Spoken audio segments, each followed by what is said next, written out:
Well, this is a treat for me at the end of a long week to be able to visit with a couple of friends, but also, I believe, American heroes. In particular, I want to say thank you on behalf of the American people to Scott Kelly. As some of you know, a while back, Scott completed what was the longest period of time that any U.S. astronaut has ever spent in space, almost a year.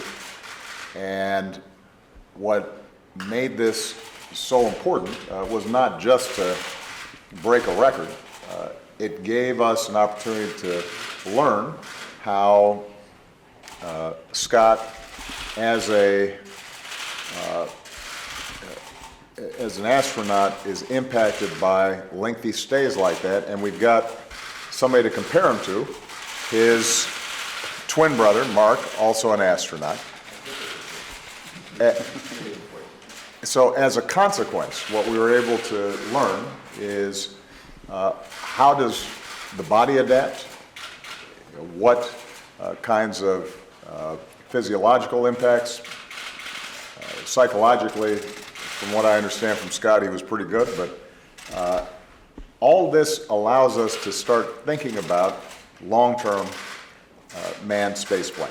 And as I announced recently, our goal, our next goal, not our ultimate goal, but our next goal is to get to Mars. And obviously, we've got a lot of work to do technologically to figure out how to get there. You know, what kinds of spacecrafts allow us to do that most effectively. But if we're going to do a manned flight, then one of the keys is making sure that our astronauts who are going out into space for that long period of time are also then able to come back. What kinds of environments do we need to create for them? What are the biological sciences and other elements that will allow for a successful mission? So we are extraordinarily grateful to Scott for the sacrifices that he's made. He did all kinds of science experimenting up there that is over my head, and I won't even try to explain. But the data, the knowledge that we've accumulated from his incredible adventure is something that is going to serve us in good stead as we continue to accelerate and advance our forays into space.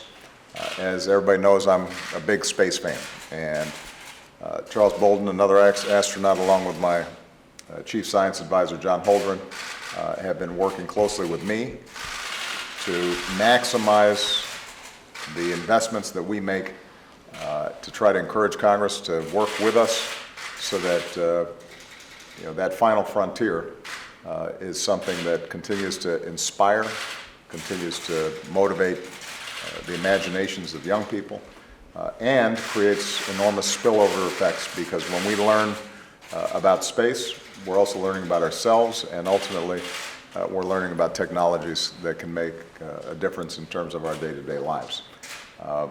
One last point I'd make is Scott was sharing with me what the planet looks like from up above and how much of a perspective it gives on the need for us to preserve this planet.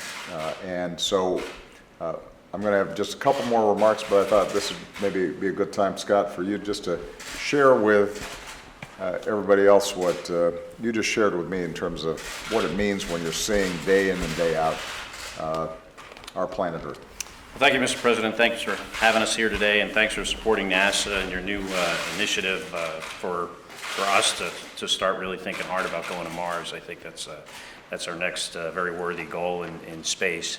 And what the President's referring to is, being in space for a whole year, you get this perspective of seeing the Earth through changing seasons and different lighting conditions. And when I was in space for shorter periods of time, I would often think, well, maybe the Earth is just looking like that because it's a weather pattern, or it's not how it always appears throughout the year. But seeing places like China and India and the pollution that exists there almost all the time is quite quite shocking.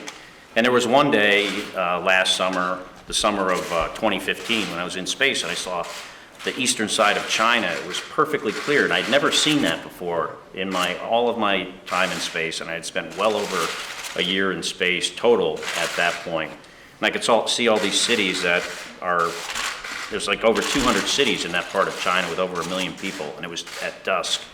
And I could just, for the very first time, I was able to see them, and it was quite shocking. I didn't really understand it until the next day I heard that the Chinese government had turned off a lot of the coal-producing power plants, stopped the cars from running in that part of the country for this national holiday, and the sky had completely cleared. So it's interesting to see just how much of a negative impact we have on the environment, but also how quickly we can have a positive impact on it if we decide to do something.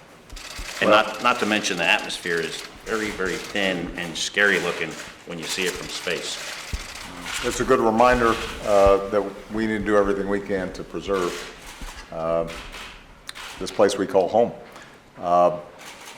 Because of people like Scott and Mark, we are continuing to see young people inspired to get into science, math, engineering, technology, what we call STEM.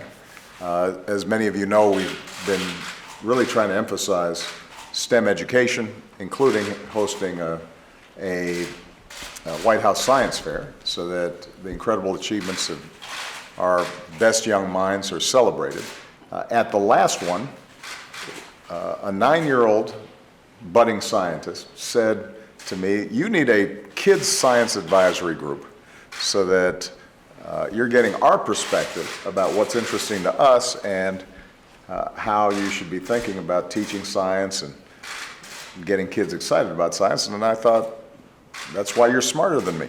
So we, in fact, have formed a science advisory group, which is meeting as we speak. After we finish here, we're going to go and talk to them because I suspect that there are going to be some of those young people in the Roosevelt room who are going to be the ones to figure out how we not just get to Mars, but colonize Mars and go beyond. They're the ones who are going to be figuring out these technologies. But they will be building off the incredible work of people like Scott Kelly and Mark Kelly.